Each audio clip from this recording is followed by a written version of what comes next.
শুভ দুপুর বন্ধুগুলা। কায় কায় কেমন আছেন? ভাবলাম একটা ভিডিও বানা। তো আজকে এমন ইনস্ট্রুমেন্টাল ভিডিও বানার পাং নিয়ে গেলাম।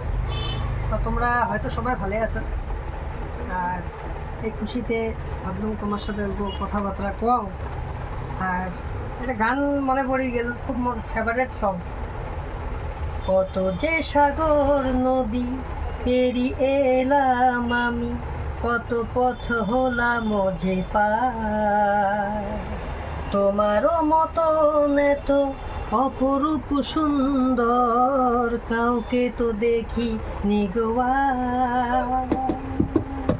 কত যে সাগর নদী পেরিয়ে এলাম আমি, কত পথ হলাম যে পার। তোমারও মতন এত অপরূপ সুন্দর কাউকে তো দেখি নিগোয়া। প্রিয়তমা মনে রেখো, অনুপমা মনে রেখো,